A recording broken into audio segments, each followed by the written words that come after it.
ओम शांति। आज है 14 फरवरी 2026 और आज सभी भाई बहनों को शिव जयंती की बहुत बहुत हार्दिक बधाई हो, बधाई हो, बधाई हो। आज विशेष बाबा के मधुर महावाक्य भी शिव जयंती के उपलक्ष्य में ही बाबा ने जो बातें सुनाई है उसको सुनेंगे, जिसमें विशेष बाबा कहते हैं, तुम यहां आए हो बाप को ग्रीटिंग्स देने, लेकिन बाप तुम बच्चों को ग्रीटिंग्स देते हैं। बहुत बच्चे हैं जिनको बाप ग्रीटिंग्स नहीं दे पाते हैं, क्योंकि उन्होंने बाप को यथार्थ रूप में पहचाना ही नहीं है। फिर बाबा कहते हैं, तुम ब्राह्मण हो देवताओं से भी उच्च, क्योंकि सर्वोत्तम ब्राह्मण कुलभूषण इस वक्त तुम बनते हो और बाप आकर के तुम ब्राह्मणों को ही श्रेष्ठ ते श्रेष्ठ वर्षा देते हैं। नई दुनिया का, इन लक्ष्मी नारायण के राज्य का। यहां तो दुनिया के अंदर कोई अपने ऊपर लक्ष्मी नारायण नाम रख देते हैं, परंतु बाबा कहते हैं नाम रख देने से कोई उन्हें लक्ष्मी नारायण का वर्षा नहीं मिल जाता है। उसके लिए मेहनत करना है, पुरुषार्थ करना है। तो बाबा आज हम बच्चों को ग्रीटिंग्स भी दे रहे हैं और साथ में नशा भी चढ़ा रहे हैं और शिक्षाएं भी दे रहे हैं। सुनते हैं आज के बाबा के अनमोल मधुर महावाक्य। ओम शांति। विशेष शिव जयंती निमित्त मीठे बच्चे, तुम सर्वोत्तम सौभाग्यशाली ब्राह्मण कुलभूषण हो। तुम्हें स्वयं भगवान बधाइयां देते हैं।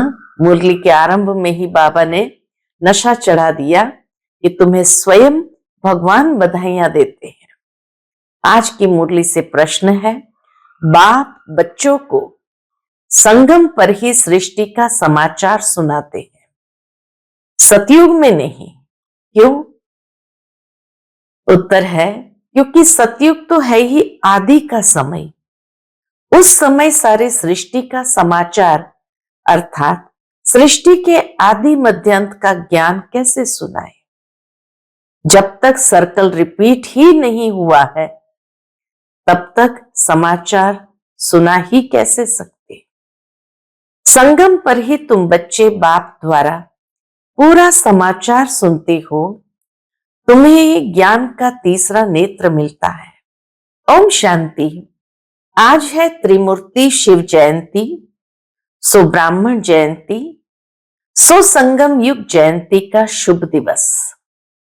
बहुत है जिनको बाबा ईश्वरीय जन्म सिद्ध अधिकार की ग्रीटिंग्स भी नहीं दे सकते। बहुत है जिनको पता ही नहीं है कि शिव बाबा कौन है, उससे क्या मिलना है, वह ग्रीटिंग्स क्या समझ सकते हैं। बाबा कहे, अगर उन्हें ग्रीटिंग्स दे भी तो क्या समझ सकते हैं। नए बच्चे बिल्कुल समझ न सके। यह है ज्ञान का डांस। कहते हैं ना, श्री कृष्ण डांस करता था। यहां बच्चियां राधे कृष्ण बन डांस करती है, ऐसी पहरवाइश पहन करके डांस करती है, परंतु डांस की तो बात ही नहीं है। वह तो वहां सतयुग में बचपन में प्रिंस प्रिंसेस के साथ डांस करेंगे। बच्चे जानते हैं यह बाप दादा है। दादा को ग्रैंडफादर कहा जाता है। यह दादा तो हुआ जिस्मानी फादर। यहां तो वंडरफुल बात है, वह दादा है रूहानी और यह है जिस्मानी। इनको कहते हैं बाप दादा। बाप से दादा द्वारा वर्षा मिलता है। वर्षा है दादे का, ग्रैंडफादर का। दादे माना ग्रैंडफादर का।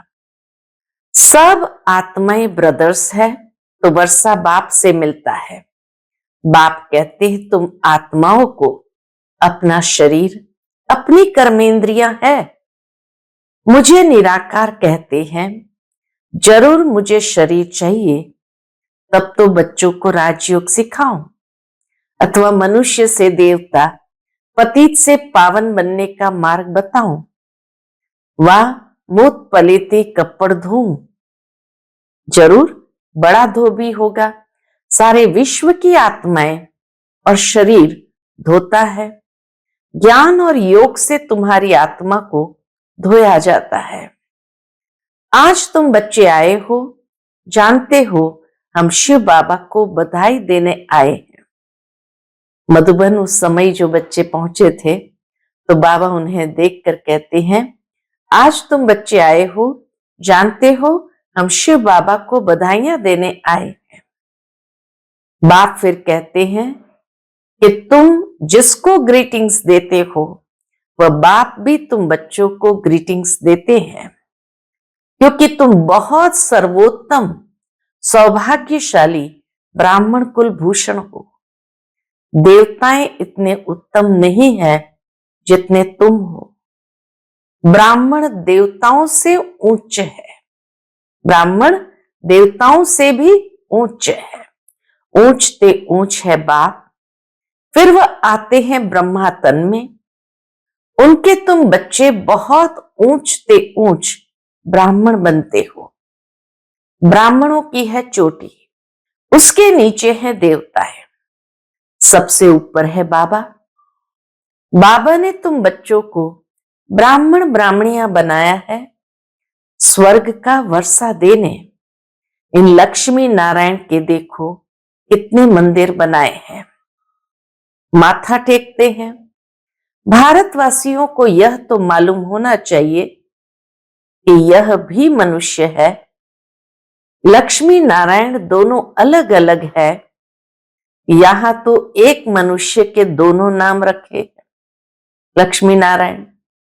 एक का नाम लक्ष्मी नारायण अर्थात अपने को विष्णु चतुर्भुज कहते हैं। लक्ष्मी नारायण अथवा राधे कृष्ण नाम रखाए हैं तो चतुर्भुज हो गए ना। वह विष्णु तो है सूक्ष्म वतन का एम ऑब्जेक्ट। तुम इस विष्णुपुरी के मालिक बनेंगे। ये लक्ष्मी नारायण विष्णुपुरी के मालिक है।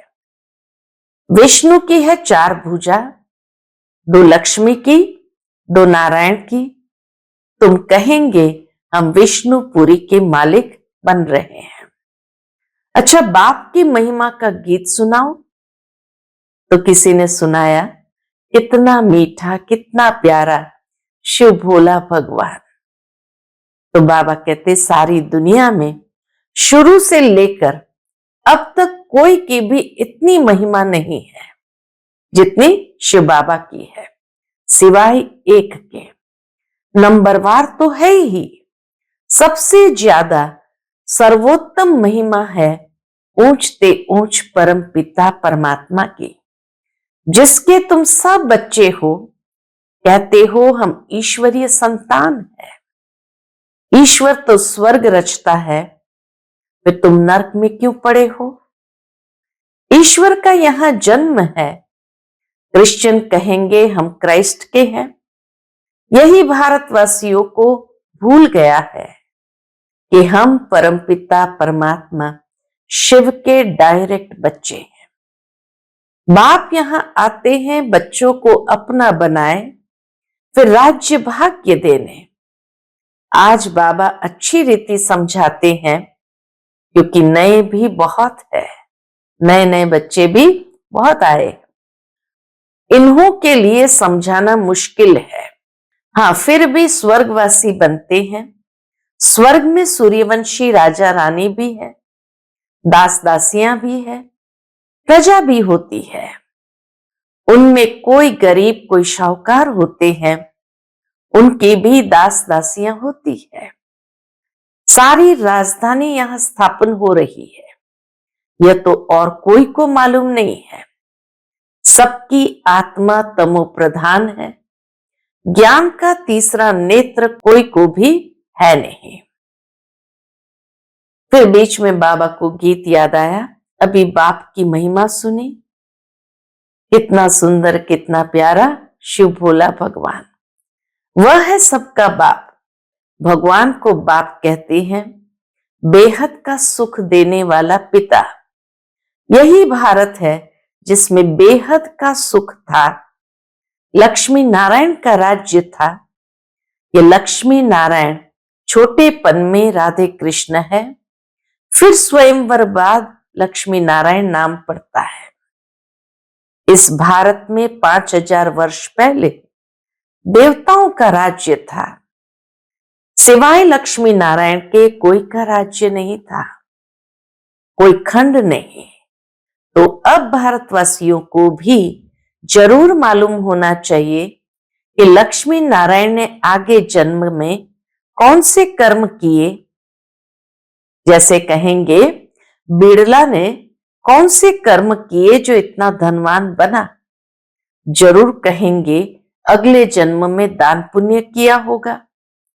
कोई के पास बहुत धन है, कोई को खाने के लिए भी नहीं मिलता, क्योंकि कर्म ऐसे किए हैं। कर्म को तो मानते हो, कर्म अकर्म विकर्म की गति गीता के भगवान ने सुनाई थी, जिसकी महिमा सुनी।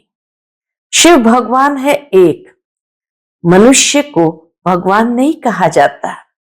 अब बाप कहां आया है, समझाते हैं। सामने महाभारत लड़ाई खड़ी है, तो मीठे ते मीठा बाबा समझाते हैं, इनको दुख में सब याद करते हैं।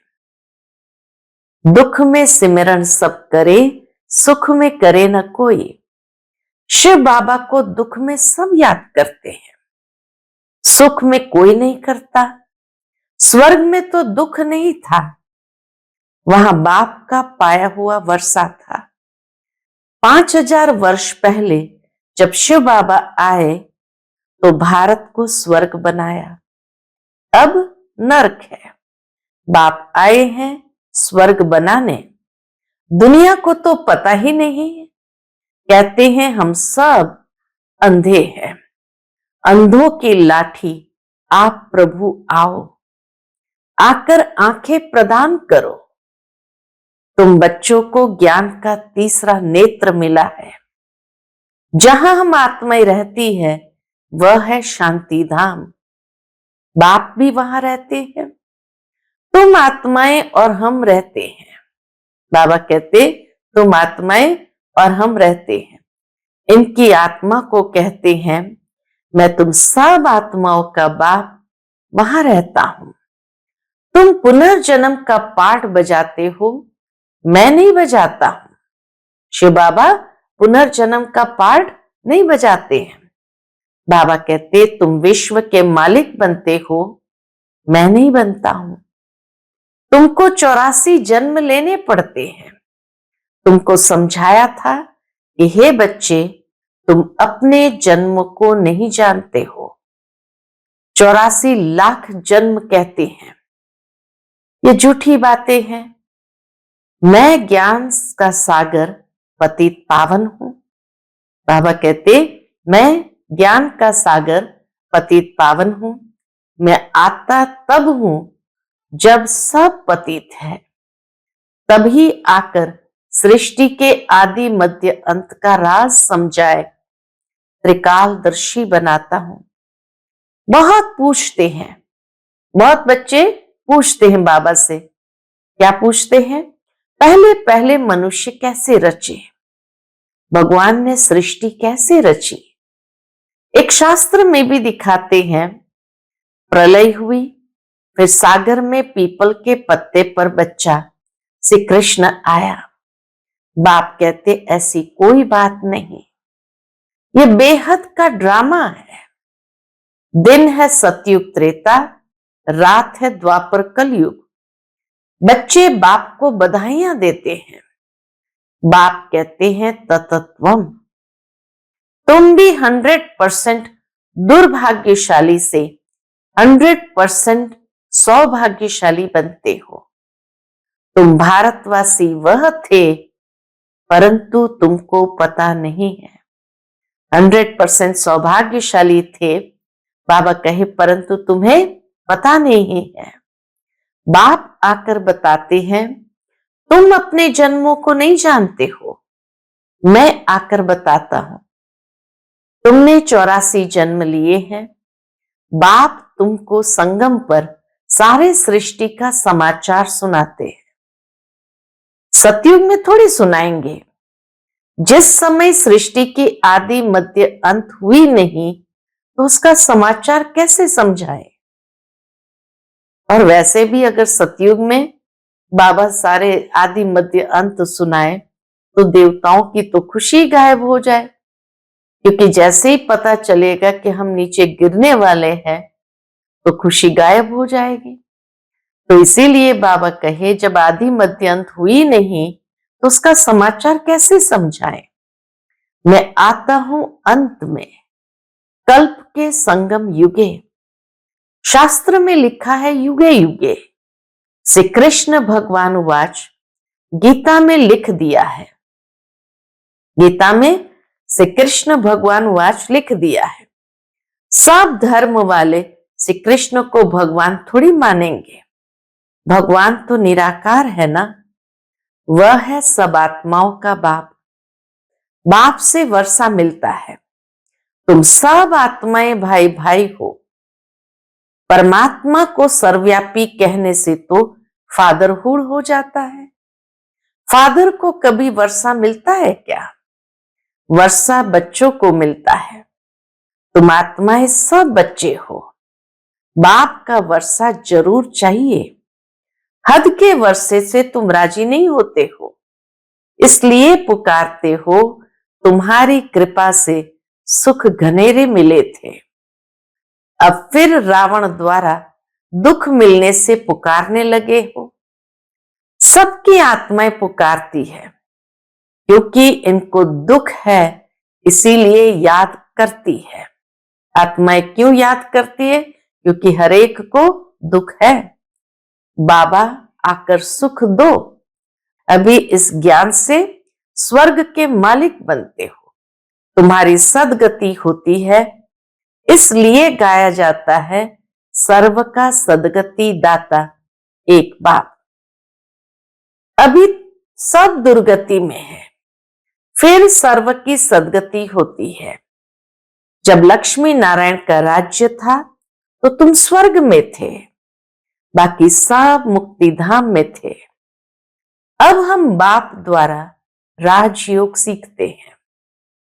बाप कहते हैं कल्प के संगम पर मैं तुमको पढ़ाता हूं, अर्थात पढ़ाई पढ़ाकर मनुष्य से देवता बनाता हूं। अभी तुम बच्चों को सारा राज समझाता हूं। कौन सा राज?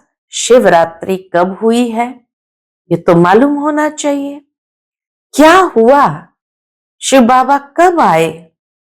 कुछ नहीं जानते तो पत्थर बुद्धि ठहरे ना। अभी तुम पारस बुद्धि बनते हो। भारत पारसपुरी गोल्डन एज था। लक्ष्मी नारायण को भी भगवान भगवती कहते हैं। उन्हों को वर्षा भगवान ने दिया, फिर दे रहे हैं। लक्ष्मी नारायण को वर्षा भगवान ने दिया और अभी फिर दे रहे हैं। तुमको फिर से भगवान भगवती बना रहे हैं। अभी यह तुम्हारा बहुत जन्मों के अंत का जन्म है। बाप कहते विनाश सामने खड़ा है। इनको कहा जाता है रुद्र ज्ञान यज्ञ। वह सब मटेरियल यज्ञ होते हैं और यह है ज्ञान की बात। यह है ज्ञान यज्ञ। इसमें बाप आकर मनुष्य को देवता बनाते हैं। तुम बधाइयां देते हो शिव बाबा के आने की। बाबा फिर कहते मैं अकेला थोड़ी आता हूं, मुझे भी शरीर चाहिए। ब्रह्मा तन में आना पड़े, पहले पहले सूक्ष्म वतन रचना पड़े, इसलिए इनमें प्रवेश किया है। यह तो पतित था, 84 जन्म ले पतित बना है। सब पुकारते थे। अब बाप कहते हैं मैं फिर से तुम बच्चों को वर्षा देने आया हूं। बाप ही भारत को स्वर्ग का वर्षा देते हैं। स्वर्ग का रचयिता बाप है। जरूर स्वर्ग की सौगात ही देंगे। अभी तुम स्वर्ग के मालिक बन रहे हो। यह पाठशाला है भविष्य में मनुष्य से 21 जन्म के लिए देवता बनने की। ये पाठशाला है इस बात की, भविष्य में मनुष्य से 21 जन्म के लिए देवता बनने की। तुम स्वर्ग के मालिक बन रहे हो। 21 पीढ़ी तुम सुख पाते हो। वहां अकाले मृत्यु होती नहीं। जब शरीर की आयु पूरी होती है तब साक्षात्कार हो जाता है। एक शरीर छोड़ दूसरा लेते हैं। सर्प का भी मिसाल है ना। तुम बच्चे अभी बाप को बधाइयां देते हो। बाप फिर तुमको बधाइयां देते हैं। तुम अभी दुर्भाग्यशाली से सौभाग्यशाली बन रहे हो। पतित मनुष्य से पावन देवता बनते हो। चक्र तो फिरता है। यह तो तुम बच्चों को समझाना है। फिर ये प्रायलोप हो जाता है। सतयुग में ज्ञान की दरकार नहीं रहती। अभी तुम दुर्गति में हो तब इस ज्ञान से सद्गति मिलती है। बाप ही आकर स्वर्ग की स्थापना करते हैं। सर्व का सद्गुरु एक ही है। बाकी भक्ति मार्ग के कर्म कांड से कोई की सद्गति नहीं होती है। सबको सीढ़ी नीचे उतरना ही है। भारत सतो प्रधान था, फिर 84 जन्म लेने पड़े, फिर अब तुमको चढ़ना है। मुक्ति धाम अपने घर जाना है। अब नाटक पूरा होता है। ये पुरानी दुनिया खत्म हो जाएगी। भारत को अविनाशी खंड कहा जाता है। बाप का जन्म स्थान कब खत्म नहीं होता। भारत कभी भी खत्म नहीं होता क्योंकि यह बाप का जन्म स्थान है। तुम शांति धाम में जाकर फिर आएंगे, आकर राज्य करेंगे।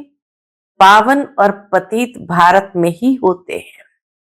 84 जन्म लेते लेते पतित बने हो, योगी से भोगी बने हो। यह है रौरव नरक। महान दुख का समय है। अभी तो बहुत दुख आने का है।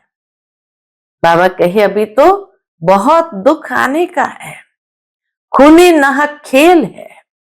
बैठे बैठे बॉम्ब्स गिरेंगे। तुमने क्या गुनाह किया? नाहक सबका विनाश हो जाएगा। विनाश का साक्षात्कार तो बच्चों ने किया है। अब तुम सृष्टि चक्र का ज्ञान जान गए हो। तुम्हारे पास ज्ञान की तलवार, ज्ञान खड़ग है। तुम हो ब्रह्मा की मुख वंशावली ब्राह्मण। प्रजापिता भी बाबा है। कल्प पहले भी इसने मुख वंशावली पैदा की थी। बाप कहते हैं मैं कल्प कल्प आता हूं। इसमें प्रवेश कर तुमको मुख वंशावली बनाता हूं। ब्रह्मा के द्वारा स्वर्ग की स्थापना कराता हूं। स्वर्ग में तो भविष्य में ही जाएंगे। स्वर्ग में अभी तो नहीं जाएंगे, भविष्य में ही जाएंगे। छीछी दुनिया तो खत्म होनी चाहिए। बेहद का बाप आते ही है नई दुनिया रचने। बाप कहते हैं मैं तुम बच्चों के लिए हथेली पर बहिष्त ले आया हूं। तुमको कोई भी तकलीफ नहीं देता हूं। तुम सब द्रौपदियां हो। तो बाबा आकर हथेली पर बहिष्त ले आए हैं हम बच्चों के लिए। अच्छा, मीठे मीठे सिकिलदे बच्चों प्रति माता पिता बाप दादा का याद प्यार और गुड मॉर्निंग। रूहानी बाप की रूहानी बच्चों को नमस्ते। हम सभी रूहानी बच्चों की रूहानी माता पिता बाप दादा को याद प्यार, गुड मॉर्निंग और नमस्ते। नमस्ते। शुक्रिया बाबा, शुक्रिया।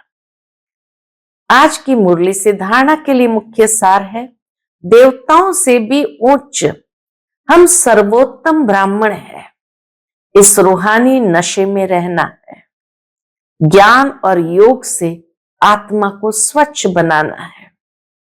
दूसरी पॉइंट, सबको शिव बाबा के अवतरण की बधाइयां देनी है। बाप का परिचय देकर पतित से पावन बनाना है। रावण दुश्मन से मुक्त करना है। आज का बाप दादा का मधुर वरदान हम बच्चों के प्रति है, विस्तार की रंग बिरंगी बातों से किनारा कर मुश्किल को सहज बनाने वाले सहज योगी भव।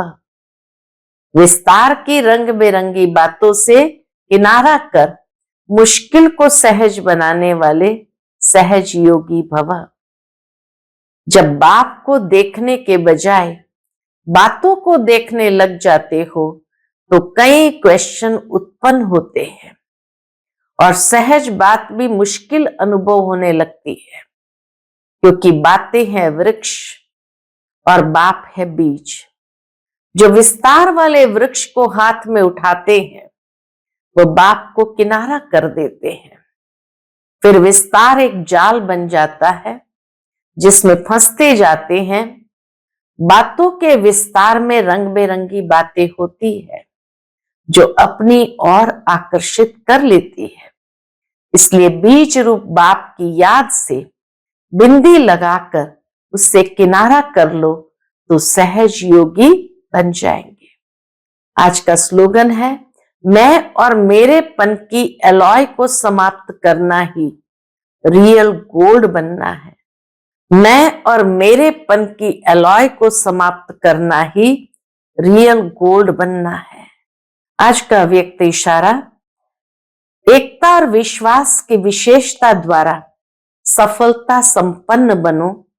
उसके अंतर्गत बाबा कहते, अभी सभी मिलकर एक मत हो, सेवा के कोई भी कार्य को धूमधाम से आगे बढ़ाओ। हर ब्राह्मण आत्मा के सहयोग से, शुभ कामना शुभ भावनाओं से सेवा की धूम मचाओ। अगर कोई मुख से बोल नहीं सकते तो मनसा वायुमंडल से सुख की वृत्ति, सुखमय स्थिति से सुखमय संसार बनाए। कहां जा नहीं सकते हो, तबीयत ठीक नहीं है तो घर बैठे ये सेवा करो। सेवा में सहयोगी जरूर बनो, तब सर्व के सहयोग से सुखमय संसार बनेगा। अच्छा, ओम शांति।